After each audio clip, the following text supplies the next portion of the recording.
नमस्कार मित्रांनो, महारथीमध्ये मी पवन शिंदे तुमचं मनापासून स्वागत करतो।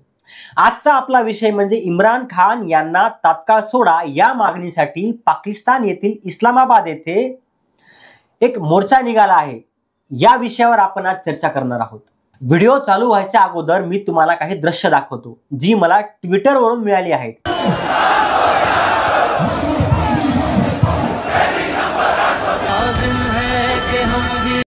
ही दृश्य आहेत इस्लामाबाद येथील। इथे इम्रान खान यांना तुरुंगातून सोडवण्यासाठी त्यांच्या पार्टीचे कार्यकर्ते आणि तिथली जनता रस्त्यावर उतरली आहे। जे बांगलादेशमध्ये झालं तेच पाकिस्तानमध्ये होत आहे का?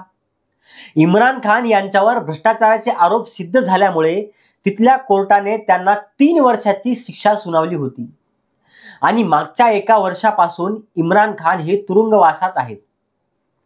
या रॅली दरम्यान लोकांना इस्लामाबाद शहरामध्ये येण्यापासून रोखण्यासाठी विविध ठिकाणी बॅरिकेड्स लावण्यात आले होते, कंटेनर्स लावण्यात आले होते, पण तरीही मोठ्या प्रमाणात पाकिस्तानातील लोक आपल्याला इस्लामाबाद येथे आलेली पाहायला मिळाली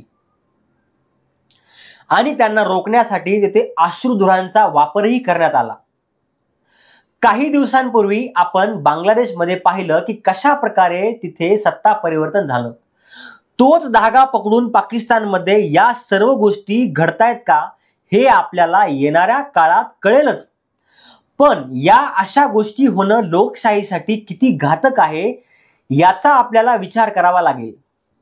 पाकिस्तानामधील सरकार थोड्याफार प्रमाणात तेथील लष्कराच्या मर्जीनुसार चालतं असं आपण वारंवार पाहिलेलं आहे, पण यावेळेला पाकिस्तानातील जनतेचा उद्रेक मोठ्या प्रमाणावर आपल्याला पाहायला मिळतोय। यापुढे या गोष्टी कशा प्रकारे घडतात तेही आपण पाहूच। येणाऱ्या काळात त्या आपल्या पुढे येतीलच, पण एक गोष्ट इथे आपल्याला लक्षात घेतली पाहिजे की भारत आणि पाकिस्तान ही 2 राष्ट्र जवळपास एकाच वेळी स्वतंत्र झाली होती। म्हणजे पाकिस्तान 14 ऑगस्टला स्वतंत्र झाला आणि भारत हा 15 ऑगस्टला स्वतंत्र झाला। नंतरही आपल्याला भारतामध्ये अशा गोष्टी किंवा हिंसा सहसा पाहायला मिळत नाहीत। त्याला काही अपवाद आहेत, जसे की इमर्जन्सी आहे किंवा आपला मणिपूर बद्दलचा सध्याचा जो प्रश्न आहे। पण आपण नेहमी या गोष्टी सुधारण्यासाठी प्रयत्न करत आलोय। जसं की इमर्जन्सी संपली की लगेच आपण 44वी घटना दुरुस्ती करून इमर्जन्सी लागू करण्याचे नियम बदलले। त्यामध्ये एक बदल केलाय, तो म्हणजे जर राष्ट्रपतीला इमर्जन्सी डिक्लेअर करायची असेल तर त्यांना कॅबिनेटची परवानगी घेणं अनिवार्य आहे। अगोदर ते नव्हतं। अगोदर फक्त पंतप्रधानांच्या म्हणण्यानुसार राष्ट्रपती आणीबाणी लागू करू शकत होते, पण आता तसं नाहीये।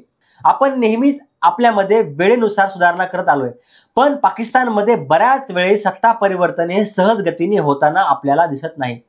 तिथे बऱ्याचदा सत्ता परिवर्तन होताना हिंसा पाहायला मिळते। जी पार्टी सत्तेवर आहे ती सहसा सत्ता सोडायला तयार नसते, त्यामुळे तिथे हिंसा आपल्याला पाहायला मिळते। याची काही कारणं आहेत मित्रांनो। त्यामधलं एक कारण म्हणजे की भारत हा संविधानानुसार चालणारा देश आहे आणि भारतामध्ये ज्या लोकांनी संविधान तयार केलं आहे त्या लोकांची जी दूरदृष्टी होती ती खरंच खूप उत्कृष्ट आणि अतुलनीय होती।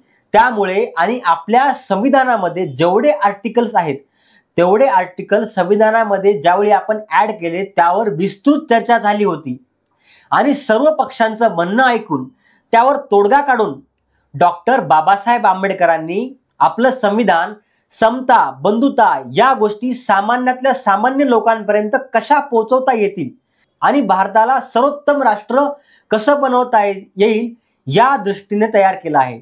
आणि दुसरी एक गोष्ट आहे ती म्हणजे भारताला 1947 मध्ये स्वातंत्र्य मिळालं आणि त्यामध्ये अहिंसेचा वाटा, महात्मा गांधीजींच्या मार्गांचा वाटा हाही खूप मोठा होता। निश्चितच यामध्ये फक्त कोणत्या एकट्या माणसाचं योगदान नाही किंवा स्वातंत्र्य आपल्याला केवळ कोणत्या एका व्यक्तीमुळे मिळालेलं नाहीये। यामध्ये सर्व लोकांचं, क्रांतिकारकांचं, विविध विचारधारेच्या लोकांचं आणि सर्व समाजाच्या लोकांचं आणि संपूर्ण देशाचं योगदान आहे। पण महात्मा गांधीजी यांचा अहिंसेचा मार्ग होता, त्याचाही खूप मोठा वाटा आहे असं आपल्याला दिसतं। अशी बरीच कारणं आपल्याला पाहायला मिळतात, त्यापैकी 1-2 मी तुम्हाला फक्त इथे सांगितली। तुम्हाला या मुद्द्यावर काय वाटतं आम्हाला कमेंटमध्ये नक्की कळवा आणि महारथी चॅनलला सबस्क्राईब करायला विसरू नका.